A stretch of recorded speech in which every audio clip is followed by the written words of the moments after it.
अब देखिए मांजलपुर सीट पर तो आप देख रहे हैं भारतीय जनता पार्टी ने बढ़त बना रखी है, लेकिन बांकीपुर सीट पर उलटफेर हो रहा है। वो बांकीपुर सीट जिसे बीजेपी 1995 से जीतती आई है, इस बार यहां वो अनकंफर्टेबल नजर आ रही है और यहां पर प्रशांत किशोर लगातार बढ़त बनाए हुए हैं। नीतीश, क्या चूक भारतीय जनता पार्टी से रह गई? हालांकि ये शुरुआती रुझान है, अभी नतीजे में कन्वर्ट नहीं हुए हैं, लेकिन फिर भी अगर बीजेपी की रणनीति और बीजेपी की तैयारी की बात करें तो शुरुआत से बड़ी अनकंफर्टेबल सी थी भारतीय जनता पार्टी। पहले कैंडिडेट को बदल देना, उसके बाद रणनीति को बदलना, बड़े बड़े नेताओं को मैदान में उतारना, कुछ भी काम नहीं आया।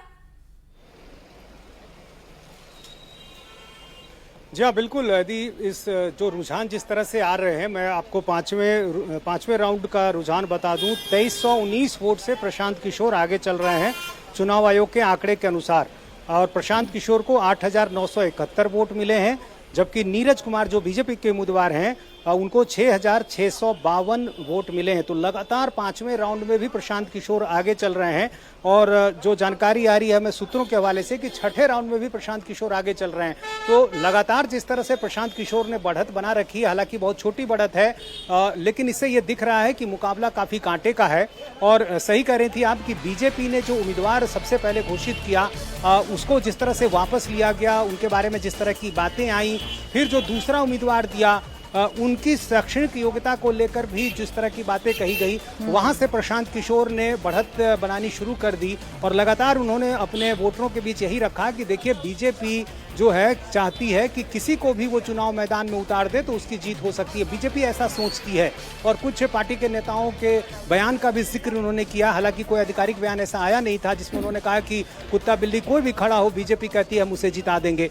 तो जो वोटरों में नाराजगी थी वो यहाँ से और मजबूत होती नजर आई, और यही कारण है कि जो नाराजगी बीजेपी के वोट बैंक में थी वो इस चुनाव में जो है खुलकर सामने आई। चूंकि अभी उपचुनाव था, सरकार बनाना गिराना कोई लक्ष्य नहीं था, तो ऐसी स्थिति में प्रशांत किशोर ने नीतीश, एक बड़ी खबर आप बता दें जो आपने अभी बताई है दर्शकों को कि इस वक्त बांकीपुर में प्रशांत किशोर 2319 वोट से आगे चल रहे हैं। 5 राउंड अभी तक हो चुका है, और उसके बाद 8971 वोट के साथ पांचवें राउंड में पीके इस वक्त 2319 वोट से आगे चल रहे हैं, और बीजेपी को इस वक्त 6652 वोट मिले हैं। दूसरे नंबर पर बीजेपी है, और तीसरे नंबर पर आरजेडी की रेखा गुप्ता इस वक्त बांकीपुर सीट की ये ताजा हालात हम बता रहे हैं। नीतीश, अपनी बात अब पूरी रखें आप।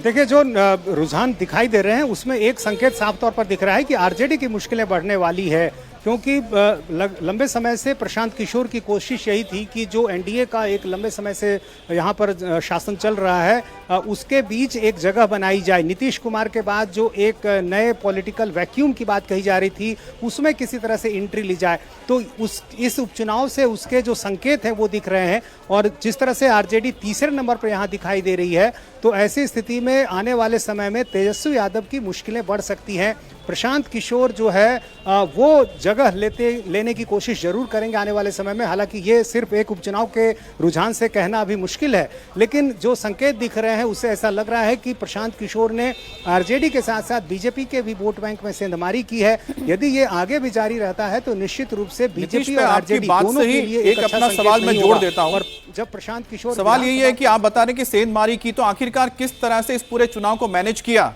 यहां पर प्रशांत किशोर ने? देखिए, प्रशांत किशोर एक चुनावी रणनीतिकार रहे हैं, यही उनका पेशा रहा है, तो जाहिर है एक तरह से कहें कि एक विशेषज्ञता उनको हासिल है। और यही कारण है कि उन्होंने चुनाव मैदान में उतरना तभी तय किया जब उनको लगा ये उपचुनाव है।